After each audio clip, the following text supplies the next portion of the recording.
Feliz sábado para cada uno de ustedes. Acá en Identidad les recibimos con los brazos abiertos y nos da mucho gusto poder compartir una vez más.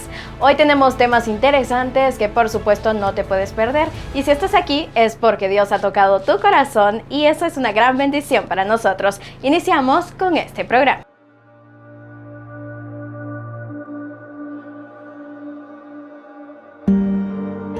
Es fácil desviarse. Perderse en los laberintos de pertenencias. Perder la perspectiva de quién eres.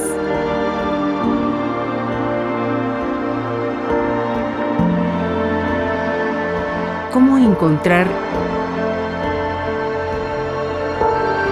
el camino correcto a seguir?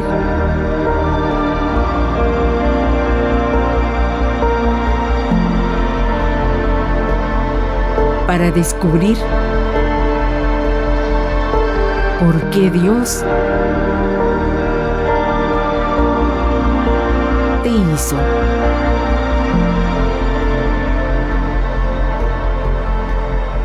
Identidad, descubriendo quién y por qué eres.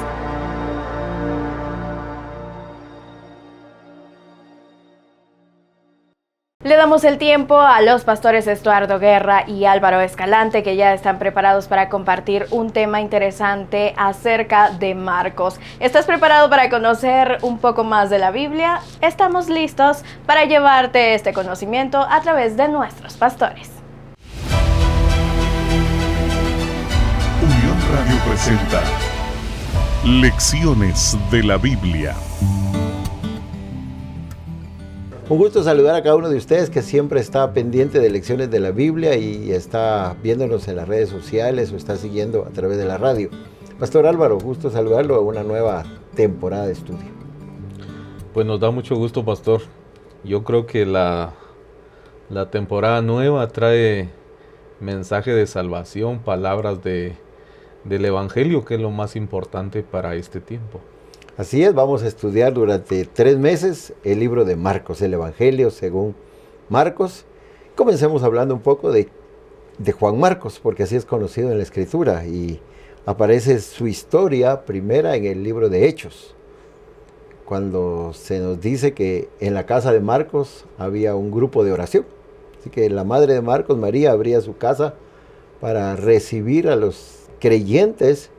Y ahí es donde se da aquel incidente muy especial cuando Pedro llega después de ser liberado poderosamente por el ángel. Ahí es la primera vez que encontramos en la Biblia el nombre de Marcos. Es la primera vez, pastor, porque cuando nosotros leemos los evangelios, ninguno se identifica. El que más se identifica tal vez sería Juan, porque dice que él es el discípulo amado. Pero de ahí escribieron los evangelios y nadie dice soy Mateo, soy Marcos, soy Juan, soy Lucas, nadie. Pero este evangelio lleva el nombre de Marcos. Ahí en Hechos es donde aparece el registro. Y qué bonito porque hay un grupo de oración en su casa, ¿no? Sí, seguramente él era uno de esos creyentes que estaba en ese entusiasmo de los primeros años de conocer el evangelio y tenía la oportunidad de compartir con los mismos discípulos, porque Pedro llegó a su casa después de ser liberado, entonces él escuchaba seguramente muchas de las cosas que sucedieron en la vida de Jesús y eso fue llenando su vida. Y luego encontramos a Marcos otra vez en el libro de Hechos cuando está iniciando un viaje misionero junto a 2 personas de mayor edad, porque Marcos se considera que era joven, como Pablo y Bernabé, en un viaje misionero. Ahora también Marcos irá a ese viaje misionero.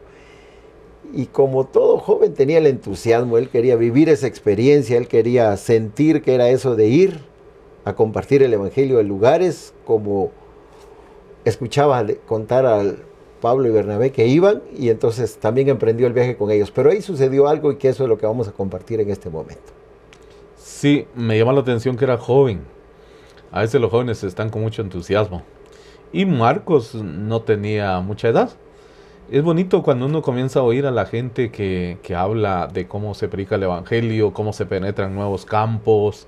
Cuando la gente de experiencia comienza a relatar sus historias y dan ganas de involucrarse. Me imagino que a Marcos le pasó eso. Y entonces cuando Pablo y Bernabé deciden ir a hacer este viaje misionero, que por cierto es un viaje largo, Marcos está dispuesto a ir, se ofrece y va con ellos. Sí, que solo que no imaginaba todos los desafíos que involucraba un viaje misionero. La oposición de los judíos, las dificultades que tenían ellos, porque no era de me presento a predicar y las personas me van a escuchar, o las puertas se van a abrir y todos están dispuestos. No, entonces cuando Marcos se da cuenta de las dificultades y los compromisos que hay, que no son tan fáciles, sino que hay que tomar decisiones y que van a implicar riesgo de vida también, entonces estando en Panfilia, Marcos se retira. Se embarca de nuevo y se regresa a Jerusalén y deja a los 2 misioneros allí. Esa es otra parte de la historia de Marcos, que también debemos comentar. Podemos decir que es un Desertor. misionero desertado, ¿no? Este misionero se va. Y alguna vez le ha pasado a las personas, ¿no? Sí. Y tal vez alguno de nosotros tuvimos tentados alguna vez a decir, no, esto está complicado, ¿no?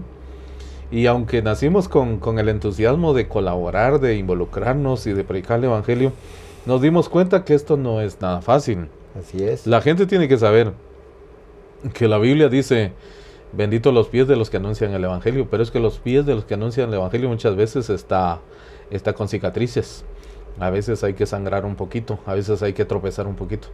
Y se regresa. Y el regreso de Marcos, la deserción de Marcos provoca en Pablo alguna molestia. Sí, claro. Y cómo no, porque uno espera que los que le acompañan sean los que estén ahí siempre. El evangelismo siempre se convierte en un ministerio, pastor, y a mí me gusta eso porque es un ministerio. Y en un ministerio yo siempre le digo a la gente que en un ministerio hay que ampliarlo, un ministerio tiene que tener sacrificio, un ministerio tiene que estar bien acompañado. Y me imagino que Pablo no le gustó que Marcos se viniera. Podemos decir que estaba fracasado, un misionero que en sus intentos fracasó, ¿no? Así es, pero encontramos también la segunda oportunidad. Y esa es una bonita lección porque Marcos, después de un tiempo, seguramente recapacitó. La vida de muchos de nosotros cuando estamos involucrados en el ministerio, en cumplir la misión, así como hay momentos en que nos sentimos con dificultades, tristes, preocupados, ansiosos, también hay momentos para reflexionar. ¿Y qué hago aquí? ¿Por qué fallé en esto? ¿Qué hubiese hecho mejor? O a veces el mismo Espíritu Santo nos impresiona para hacer cambios en nuestra vida. Y creo que eso le sucedió a Marcos. Y buscó una segunda oportunidad. Bernabé era su tío. En unas versiones dice que era su primo, pero en la Biblia encontramos que era su tío. Era su tío. Y Bernabé ve un potencial en Marcos. Bernabé dice, este joven va a llegar a ser un buen misionero. Hay que darle una segunda oportunidad. Pablo dice, no. Pablo era enérgico, dice, no, ya falló una vez, no. Y entonces Pablo se embarca en ese viaje misionero, pero ahora se acompaña de quién, de Silas. De Silas. Pero Bernabé dice, voy a llevar a Marcos. Y lo lleva. ¿Y cuáles son los resultados? Porque encontramos después en la Biblia comentarios acerca de Marcos, lo que dice Pablo de él en sus diferentes cartas y lo que dice el mismo apóstol Pedro de él. Marcos aprovechó esa oportunidad. Qué bueno que Dios da una segunda oportunidad. Yo siempre he dicho que Dios siempre da diferentes oportunidades. No solo dos. No solo dos. Dios siempre está abriendo puertas. El problema es que hay gente que no aprovecha la segunda oportunidad o no la acepta o cuando lo intenta de nuevo vuelve al fracaso. Pero cada vez que uno se equivoca, uno tiene que, en lugar de sentirse fracasado, uno debe de cobrar fuerza y uno debe de analizar. Los errores que se cometieron ahora deben corregirse y me gusta mucho que después el mismo Pablo está pidiendo que lleven a Marcos. A Marcos. Él está diciendo, es mi hijo. En alguna parte él dice, mi hijo, traigan a mi hijo Marcos. Era sobrino de Bernabé, pero ahora él lo trata como un hijo espiritual. Y me es útil, dice. Me es útil. O sea que Marcos se convirtió en un misionero extraordinario. Al principio, un misionero fracasado. Pero más adelante, Marcos es un bastión importante para la predicación del evangelio. Sí, cuando escribe la carta a los Colosenses, cuando le escribe a Timoteo, le dice que no te vayas a venir sin traerme a Marcos. Lo necesito aquí como un buen compañero. Y Pedro es el que dice que es como su hijo. Y yo creo que ahí es donde ese tiempo que pasó con el apóstol Pedro es donde se considera que él oyó todo el evangelio de Jesús y que Marcos tomó nota de muchas cosas de esas y entonces años después escribe el evangelio de Marcos, que es el que ahora vamos a comenzar a compartir. Durante 13 semanas estaremos compartiendo el evangelio de Marcos, es el más corto de los evangelios y Marcos no hace mucha introducción, va directo y en la presentación habla el evangelio de Jesucristo. Lo que les voy a decir y voy a relatar es el evangelio de Jesucristo, quien es hijo de Dios. Esa es su presentación, pero retrocede un poquito para hablar que antes de que Jesús comenzara su ministerio, habría un proclamador, un precursor, uno que abriría el camino. Y todos sabemos que es Juan el Bautista, pero toquemos un poquito de Juan el Bautista. Me gusta cómo Marcos utiliza el Antiguo Testamento, ¿verdad? Así Porque es. cuando dice voz que clama en el desierto, está hablando de Elías y está hablando de Juan el Bautista. Ahora, nosotros sabemos que Juan el Bautista preparó el camino. Él vino predicando antes de Jesucristo. Y su predicación también consistía en que la gente que oía ese mensaje y oía que el Mesías se aproximaba, se bautizaba. Por eso le decían Juan el Bautista. Correcto. Ahora, la vida de Juan el Bautista de verdad es un ejemplo. Es un hombre que está lleno del Espíritu Santo, estaba siendo usado por Dios. Y entonces sucede lo que uno no se iba a imaginar de una persona. Juan el Bautista termina bautizando a Jesucristo. Así es, Juan se apartó.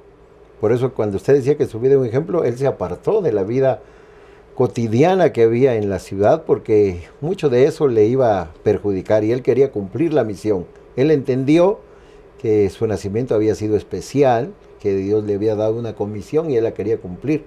Por eso se relata también que Juan se alejaba mucho al desierto, a lugares solitarios. También se describe su comida y su vestimenta, que era un contraste con lo que sucedía en la ciudad. Y también llamaba la atención porque la gente se lo imaginaba como los profetas del Antiguo Testamento, como esos que vivieron antes en Israel por su forma de vestir, por su proceder alejado de la ciudad y también por su predicación, que se resumía en algo: arrepiéntanse. Era un llamado al arrepentimiento y lo que él también hacía era bautizar. Y claro, cuando Jesús llega para ser bautizado, sucede algo extraordinario. Juan no lo quiere bautizar al principio, porque reconoce que es mayor que él, el que viene tras de sí. Yo no soy digno ni de desatar las correas, dice, ¿cómo voy a bautizar yo a Jesús? Pero Jesús viene para ser bautizado y dice unas palabras muy importantes. Hazlo para que se cumpla, ¿verdad? Lo que la palabra de Dios dice. Así que Jesús fue bautizado, pero lo extraordinario que sucede allí es la manifestación Del Espíritu Santo y del Padre Celestial. Ahora a mí me llama la atención porque nosotros hemos bautizado tantas personas, yo he perdido la cuenta, la he querido llevar porque es bueno llevar la cuenta porque yo creo que he pasado los 3000, pero yo me imagino Juan el Bautista teniendo una fila para gente que se bautizara y de repente llega Jesús y se va a meter a la fila o quiere entrar a la fila y ahí Juan el Bautista dice, yo no soy digno, he aquí el Cordero de Dios que quita el pecado del mundo, ¿cómo voy a bautizar yo al Hijo de Dios? O sea, algo extraordinario. Ahora, Juan el Bautista sí tenía razón, es el Hijo de Dios y por eso a la hora del bautismo hay 3 personajes que se juntan ahí. Jesús, que es el Hijo de Dios. El Padre que dice, habla. Este es mi Hijo amado en quien tengo complacencia. Y el Espíritu Santo que se aparece en forma de paloma. Ahí se ve la manifestación de las 3 personas de la deidad. Está el Padre, el Hijo y el Espíritu Santo. Y eso nos lleva a entender una cosa que la gente debe de saber. El bautismo es una de las cosas más extraordinarias que le puede pasar a una persona. Se juntan ahí las 3 personas de la deidad. Ahora, en el caso de Jesucristo, se oye la voz del Padre. Este es mi Hijo amado, en quien tengo complacencia. Y es que Jesucristo venía para cumplir una misión que no la podía cumplir nadie. Esa misión era única. Y gracias a Jesucristo, porque nos deja ejemplo del bautismo, y también gracias a Juan el Bautista, que permite que se cumplan las palabras de Jesús, es necesario que esto que se cumpla, Que ¿no? se cumpla, correcto. Y también ahí en el bautismo de Jesús encontramos la divinidad y la humanidad de Jesús. Porque cuando el Padre dice, este es mi Hijo amado, está diciendo es Dios. Es divino. Es divino. Pero encontramos la humanidad porque Él va a vivir en este mundo como humano. Y va a hacer lo que los humanos tenemos que hacer. Bautizarnos. Y comienza su ministerio también. Y es interesante que eso también era el cumplimiento de una profecía. Y Marcos, así como anunció que vendría el mensajero a través de lo que estaba escrito tanto en el Antiguo Testamento, también nos está diciendo que prácticamente es el cumplimiento de la profecía, de lo que estaba escrito acerca del ungimiento del Mesías.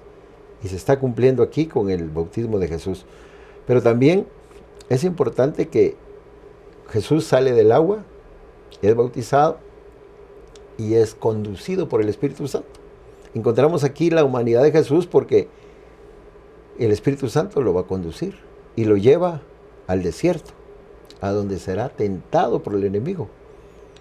Y entonces Jesús en su humanidad, pues es obediente al Padre, es obediente al Espíritu Santo, dándonos también un ejemplo, no solo en el momento de su bautismo, sino también la obediencia que nosotros debemos de tener a la palabra de Dios y a la conducción del Espíritu Santo.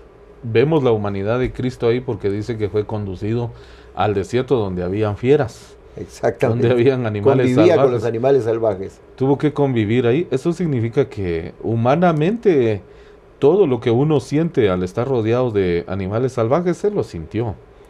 Aparte tuvo hambre, ¿no? Sí, Porque él fue para ayunar. Y cuando está ayunando, no está haciendo ahí ningún acto de magia, de espiritismo, no. Él está haciendo el sacrificio como debe ser. 40 días de ayuno. La humanidad de Cristo, la divinidad de Cristo se unen ahí. y también eso, vemos a los ángeles que lo asistían. Los ángeles o sea, lo como asistían. humano necesitaba la asistencia de los ángeles, algo que nosotros también humanos necesitamos. ahí nosotros fácilmente podemos hacer una aplicación, ¿no? Y en esta aplicación diríamos, estamos rodeados de enemigos, ¿no? Sí. Y pasamos penas, pasamos algunos momentos bien difíciles, pero la asistencia de Dios está presente siempre. Eso significa que Dios no nos deja solos. Y Jesucristo deja entonces en claro que tiene una misión que cumplir aquí. Y gracias a Dios porque se cumplió. Y Marcos está diciendo, el tiempo se ha cumplido, ¿no? Haciendo Así es. referencia a la profecía de las 2300 tardes y mañanas Correcto. de Daniel. Cuando está diciendo él eso, está hablando de que se está cumpliendo la profecía ahí. Así es. Va a ser ungido el Mesías y fue llevado al desierto. Comienza un ministerio, lo que nosotros en la profecía le conocemos como los 3 años y medio o la mitad de la semana, ¿no? Así es, y eso también Jesús comienza su predicación diciendo esas palabras. El tiempo se ha cumplido, el reino de Dios está cerca, arrepentidos y creed en el Evangelio. El tiempo se cumplió. La llegada del Mesías es ungido en el momento de su bautismo. Las semanas que estaban determinadas para el pueblo de Israel se estaban cumpliendo. La última de las 70 semanas está iniciando en el momento del bautismo de Jesús. Y comienza ese ministerio. Cuando la palabra de Dios hace un anuncio profético, nosotros debemos saber que Dios tiene un tiempo exacto para el cumplimiento de las profecías. Y Daniel lo había recibido muchos años antes, siglos antes, y lo había escrito. Y estaba así indicado en la profecía de las 70 semanas, y se estaba cumpliendo. Porque Dios tiene el control de los acontecimientos y se cumplió en el tiempo indicado por Dios el ungimiento del Mesías. Y comienza esa predicación y también dice, el reino de Dios está cerca. Porque Jesús va a predicar de ese reino de Dios, de esa oportunidad del reino de gracia, de lo que Dios ha planeado para su pueblo. Ahora, para los que gustan de la profecía, es interesante también ver que Apocalipsis 14, cuando uno lo estudia profundamente, Exacto. porque si uno simplemente lo lee, no va a encontrar el significado, la relación que tiene. Pero cuando uno lee Apocalipsis 14, también se habla de un tiempo que se cumplió, se habla de un evangelio eterno y se habla de la pronta venida de Cristo, ¿no? Así Del es. cumplimiento de las promesas. Apocalipsis 14 dice, 14:6, vi volar por el medio del cielo a otro ángel que tenía el evangelio eterno. Se había cumplido la profecía. Sí, porque también dice la hora de su juicio ha llegado. La hora de su juicio ha O sea, llegado. el tiempo que Dios ha establecido se ha cumplido. Se ha cumplido. Entonces, no son temas separados. Algunos quieren interpretar la Biblia así, de manera separada, Sí. en cuadritos. Y Esto dice... lo que está en Marcos no tiene que ver con Apocalipsis. Exactamente. O así, ¿verdad? Sacan los evangelios por un lado. Es que ahora los evangelios, no. Todo tiene relación. Vamos a Daniel, encontramos las 70 semanas, los 2300 tardes y mañanas también, que es la misma profecía. Vamos a Marcos, nos encontramos que el tiempo se ha cumplido, está hablando de eso. Vamos a Apocalipsis 14:6, se cumplieron las 2300 tardes y mañanas. Todo tiene relación y todo anuncia que Cristo viene pronto. El evangelio debe ser predicado. Sí, el Evangelio tiene que llegar a toda tribu, nación, lengua y pueblo, como dice Apocalipsis. Y Jesús, dice él, creed en el Evangelio. Porque sabemos que el ministerio de Jesús iba a encontrar muchas oposiciones, muchas dificultades, muchos contratiempos, muchos enemigos. El mismo Satanás, que lo tentó en el desierto, ahora iba a utilizar otros recursos para tratar de detener ese Evangelio. Pero Jesús, desde su inicio, dice, creed en el Evangelio. Y es importante que veamos que Jesús mismo es el Evangelio. Marcos nos lo va a presentar como el Evangelio. Dice el Evangelio de Jesús, pero Marcos nos va a presentar a Jesús personificando ese Evangelio. A Jesús siendo el Evangelio, siendo Él las buenas nuevas, siendo Él lo que las personas deben conocer. Creer en el Evangelio es creer en Jesús. Y Juan lo dijo de otra manera, para que todo aquel que en Él crea no se pierda. Y lo vamos a encontrar en diferentes porciones de la Escritura, especialmente en los Evangelios.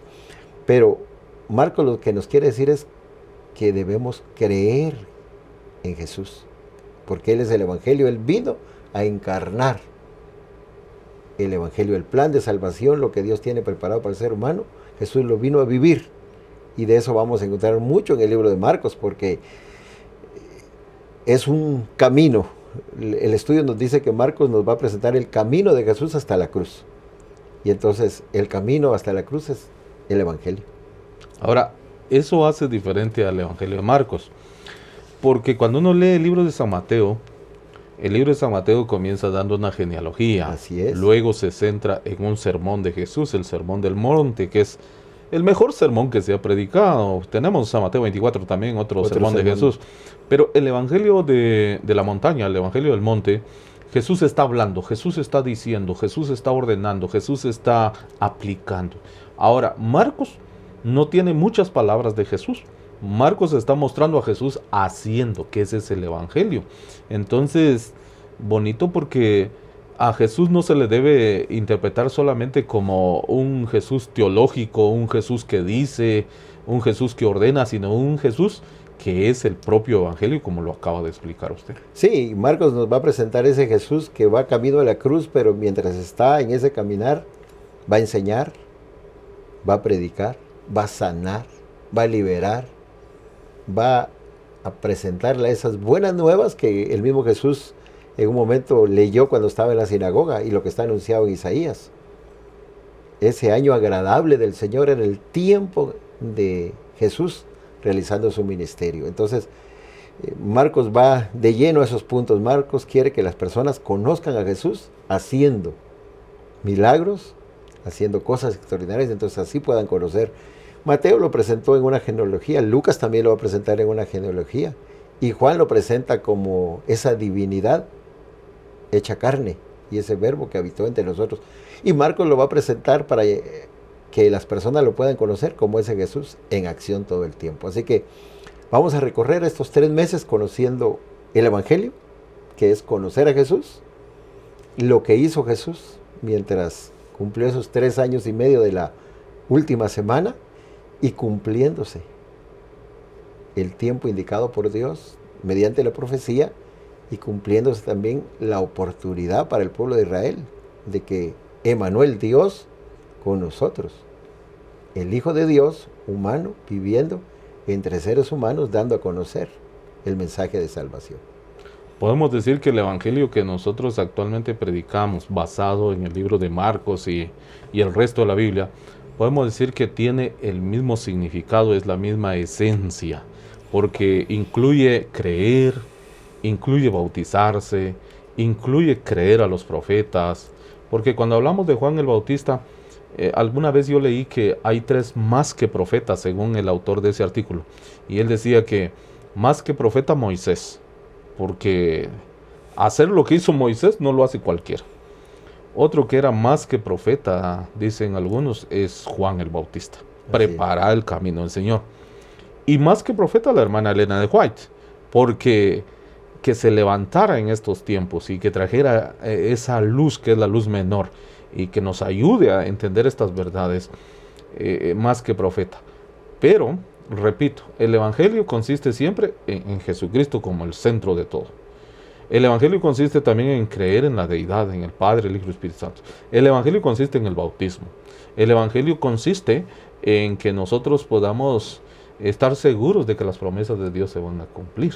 Y gloria a Dios por eso, seguimos con la misma esencia del evangelio. Así es, así que será interesante este estudio del libro de Marcos y iremos capítulo a capítulo estudiando lo que él escribió, pero conociendo más al personaje central del evangelio, a ese mismo evangelio, Jesús.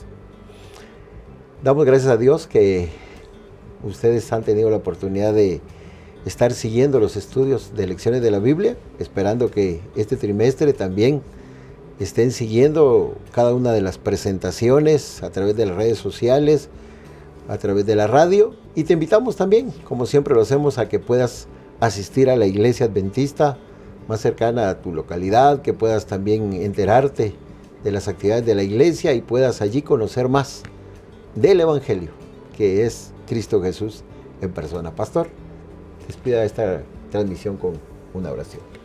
Vamos a orar. Bendito Padre que estás en el cielo, santo es tu nombre.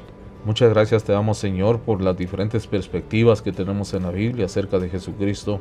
Gracias porque Marcos nos da un ejemplo, Señor, de cómo poder ser un misionero a pesar de las luchas que se pueden pasar en la vida, cómo aprovechar las oportunidades.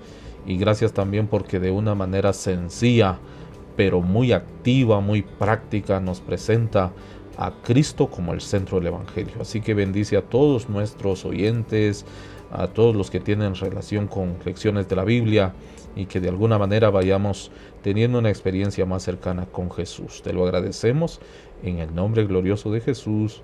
Amén. Amén.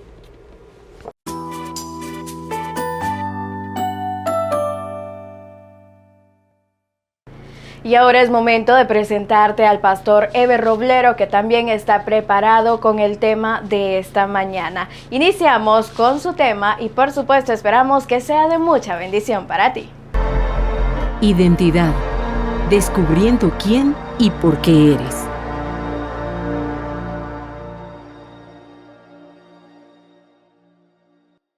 Muchas gracias de nuevo por estar en sintonía y también viendo este video para poder estudiar, como siempre, la palabra del Señor.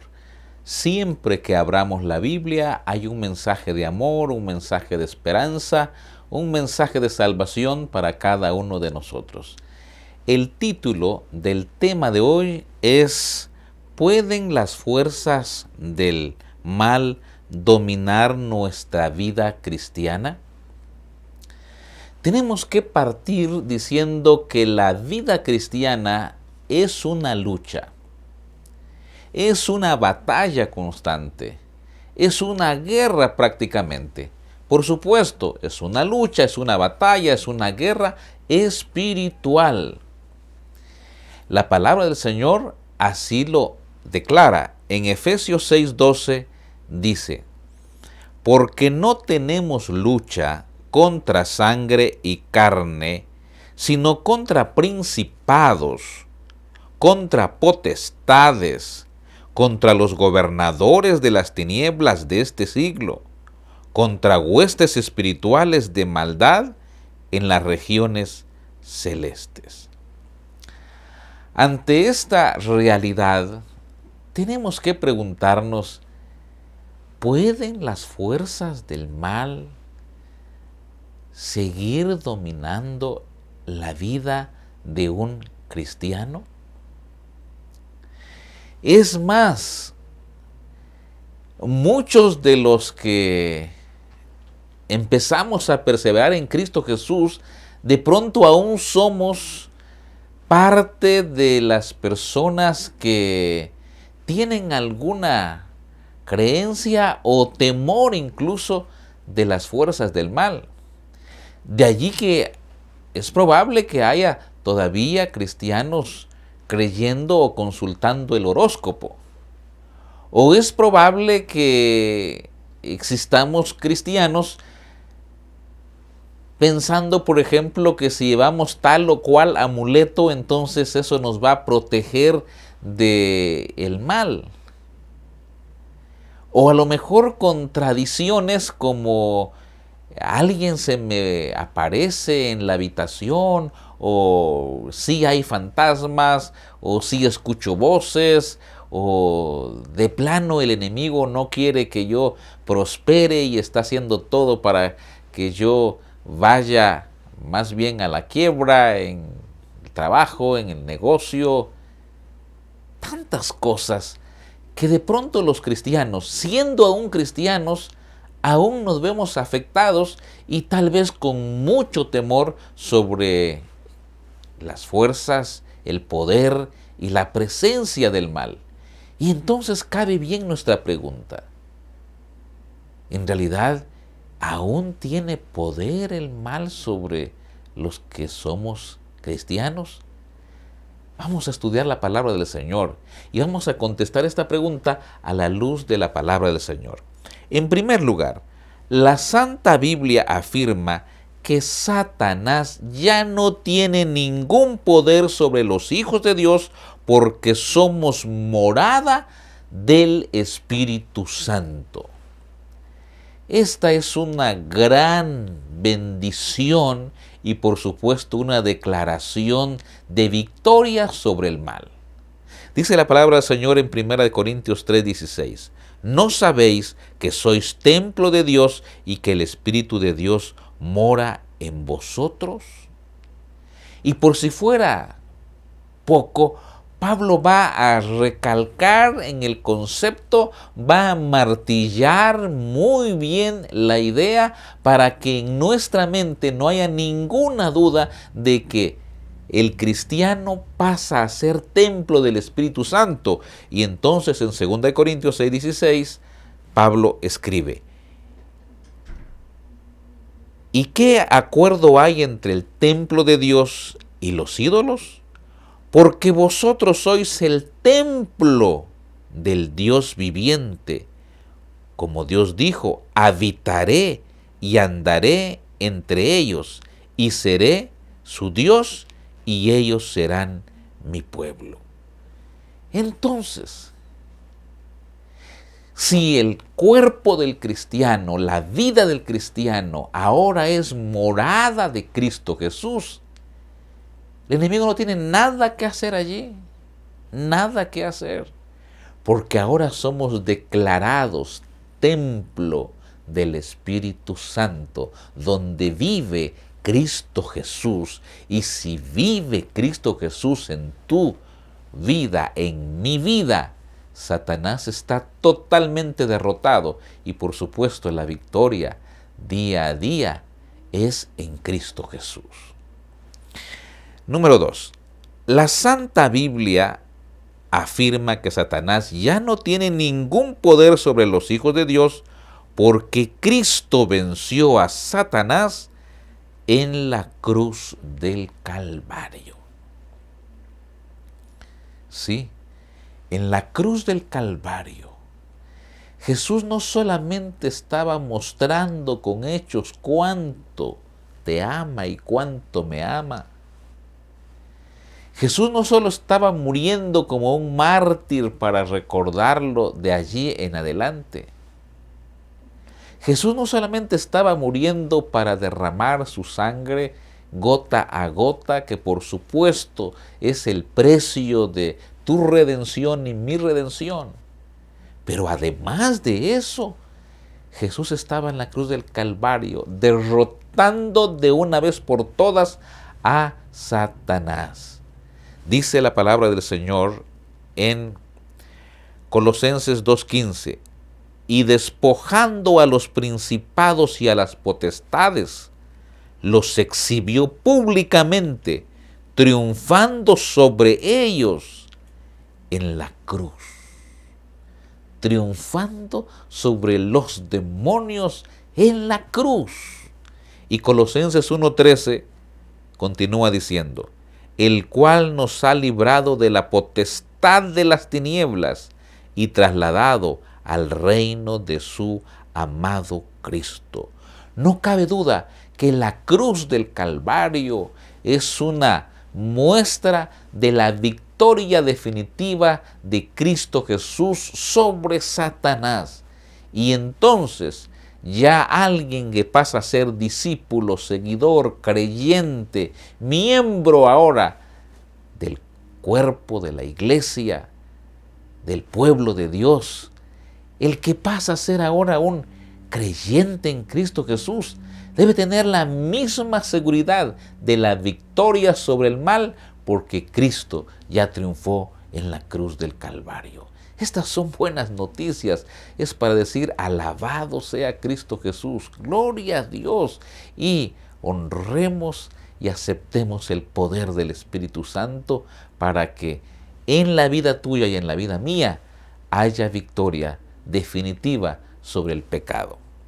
En tercer lugar, la Santa Biblia afirma que Satanás ya no tiene ningún poder sobre los hijos de Dios, porque ahora usamos armas espirituales que nos dan la victoria.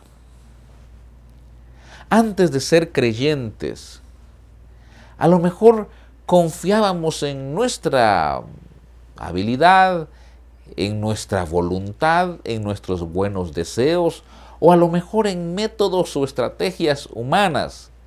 Y tal vez nos dejamos llevar por incluso estadísticas que dicen que si das el paso 1, 2, 3, o sigues ABC, o este camino es el más corto para vencer sobre esto y aquello.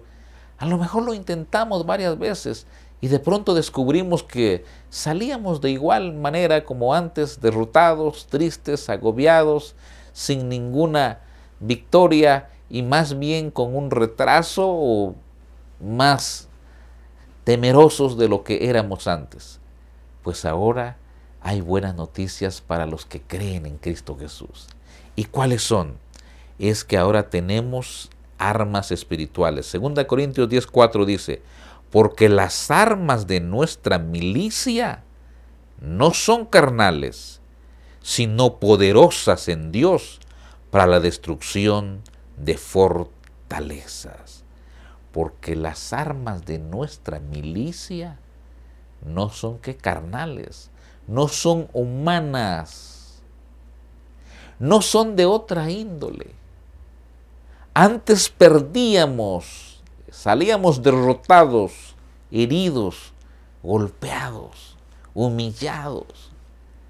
Pero ahora ya no son nuestros métodos, ya no son nuestras estrategias, ya no es siquiera nuestra voluntad o buenos deseos. Ahora usamos las armas espirituales que están en la palabra del Señor.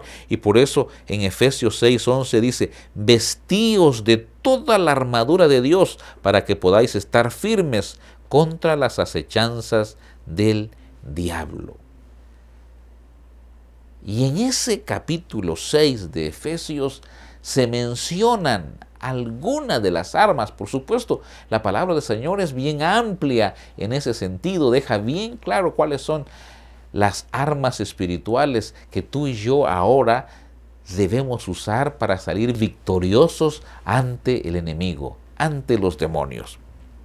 Dice Efesios 6:13, por tanto, tomad toda la armadura de Dios para que podáis resistir en el día malo y habiendo acabado todo, estar firmes. tremenda bendición. Honestamente, tremenda bendición.